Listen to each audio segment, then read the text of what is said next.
Hello everyone. If you like what I'm doing here, please consider subscribing, liking, and commenting. It would really help the channel out quite a bit. Thank you very much.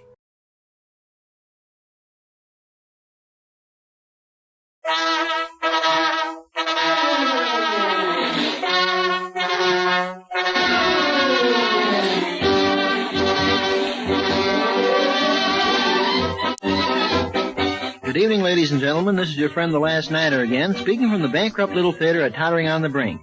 Oops, don't jiggle it now. Well, this is quite an occasion for the Little Theater. We have a cash customer here tonight. He bought and paid for his ticket with real money. Oh, I beg your pardon, sir? Well, you thought you were buying a chance on the Irish sweepstake. No, this is bunk night, not bank night. However, I'll tell you what I'll do just to soothe your wounded feelings. Here's Betty Jane Rhodes joining Jimmy Greer to vocalize Blue for you. Just consider it our overture. All right, James and Company.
Mighty decent musicking, James, and that goes for you too, Betty.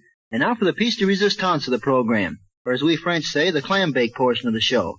Our educational short subject fairly dripping with vital news items, The March of Twerp, featuring a musical background by the Sextet from Lucia. Just a minute, Brawny Brain. A musical background by the what from Lucia? The Sextet. Let's keep sex out of this. Let's keep quiet.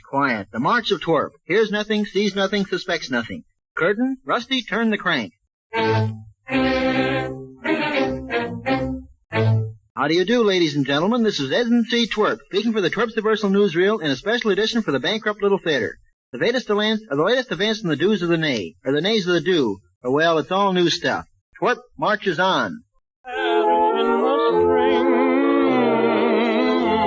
Paris, France. An intimate glimpse behind the scenes, and there's an overworked phrase if I ever used one, at the famous Folies Bergère. The Paris correspondent for the International Harness Makers Gazette and Crochet Lovers Quarterly is attempting to gain an interview with the great French actress Mademoiselle Mayonnaise. Mademoiselle Mayonnaise, of course, is the toast of Paris, the burned toast with lots of crust. Some whimsy. Here we are just outside the Star's dressing room. No, Madame, she cannot see you. Madame, she is very busy. Wait a minute, what's this very busy department? What are you talking? Don't be a dope, you dope. I'm giving out a very fine French dialect. French dialect, eh? Well, it's pretty corny. You better drop the dialect. What was that? I just dropped the dialect. My, what a heavy brogue. Well, no matter. I'm still waiting to see May. May who? Mayonnaise. You can't see mayonnaise. Why not? Mayonnaise is dressing. Mayonnaise. I think the Marines will be here any minute now. But perhaps you can help me. My paper has an unconfirmed rumor. What paper hasn't? Oh, you can read, eh? Well, what I want to know is this. I understand that Mademoiselle Mayonnaise is doing a dance in nothing but a coat of silver paint. Well, that's just a novelty, of course. Well, but won't the police arrest her? Not until the novelty wears off. Twerp lurches on.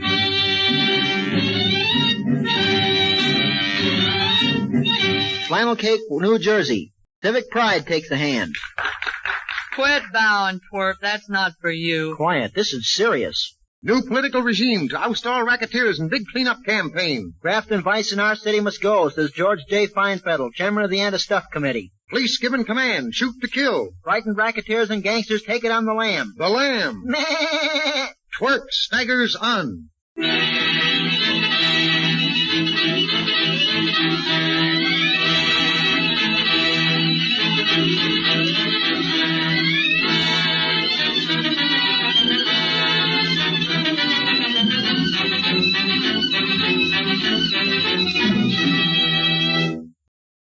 Now it can be buzzed.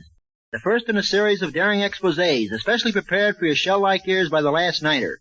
It's Love Through the Ages with Twerp, the Great Lover. All right, that's a music cue, Jimmy. How's for a little theme song for Twerp, the Great Lover?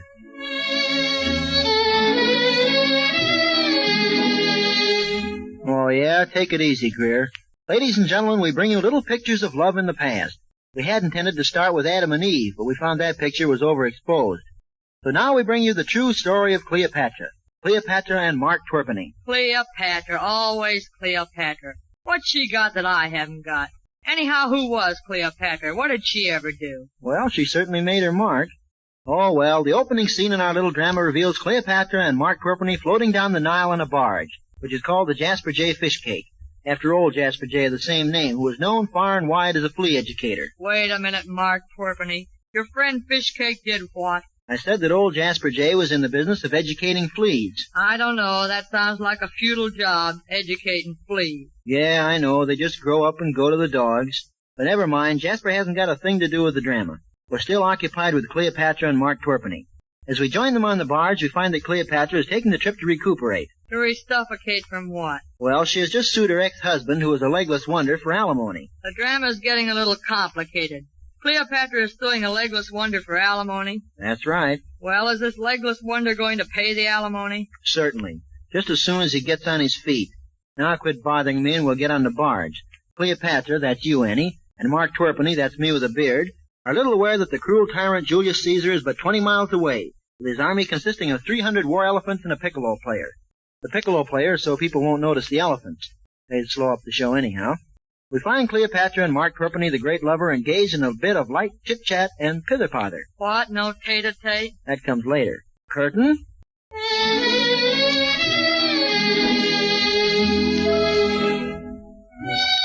Ah, Mark, it's wonderful here on the River Nile. Sit down and tell me all about yourself. Nay, Cleopatra, I didn't come here to talk. Have you got a good book I could curl up with? Who do you think you are, Wolcott? Just gaze on the Nile, Mark. So calm, so peaceful. Yes, and to think that in Rome that brute Julius Caesar is waging war. Why, they say he's killing as many as 100 people a day. Such goings on. Caesar's killing 100 people a day? Yeah, he certainly takes life easy. Whew, some joke. Yeah, some joke. But you're certainly not building up your reputation. Oh, pardon me, Egypt. I just noticed this bucket of red paint over here by the rail. The guy is slug silly. Look, Marblehead, it's probably an old Roman custom, but what are you sticking your head in that bucket of red paint for? I am dying, Egypt, dying. You get it, Cleo? I'm getting touched in the head. A guy like you should be hung. Oh, please, nothing really. Oh, well.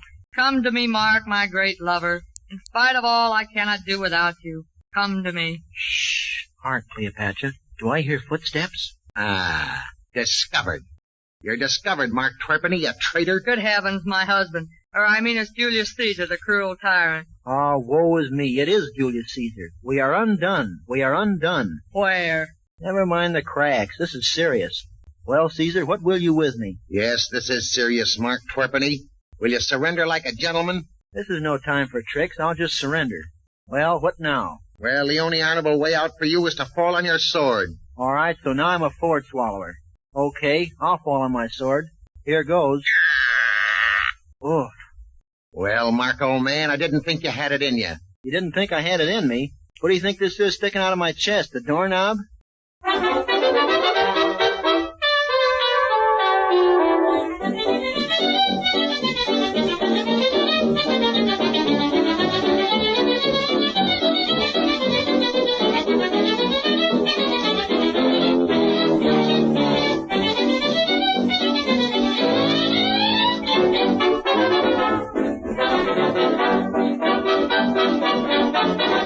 Bye.